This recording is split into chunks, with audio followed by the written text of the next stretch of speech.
तेल तापलं होतं, त्यामध्ये आपण हिरवं वाटण टाकले. हिरवं वाटण आपल्याला चांगलं परतून घ्यायचे. वाटण परतून झालं का त्यामध्ये घरचा मसाला, हे वर्षभराचा मी केलेला मसाला आहे. धनिया पावडर, फक्त धनिया पावडर टाकायची गरज नाही, पण मला सवय लागली होती मसाल्याबरोबर धनिया पावडर टाकायची. मसाला इथं परतून झाला आहे आपला. त्यामध्ये आपण वाटण टाकणार आहे कांदा खोबऱ्याचं. तुम्हाला सांगितलं ते वाटण मी 8 दिवसाचं करून ठेवते.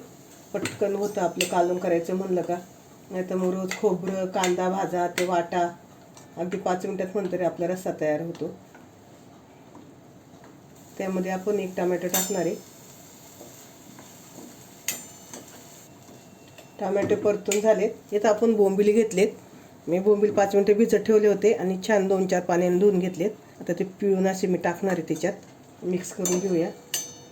आपण बोंबलाचा रस्सा बनवते, टमाटा बोंबील रस्सा. तुम्ही नक्की एकदा बोंबलाच्या कांदा टमाटे टाकून बघा, खूप छान चव लागते त्याची.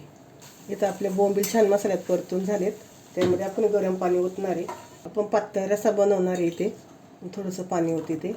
चवीनुसार मीठ. बोंबील खारट असतात त्यामुळे मीठ अंदाजाने टाका. मिक्स करून घेऊ आणि आता आपण बोंबील शिजवून घेऊया. इथं आपलं बोंबील शिजलेत. गॅस बंद करूया. आपलं बोंबील टोमॅटोचं कालवण तयार.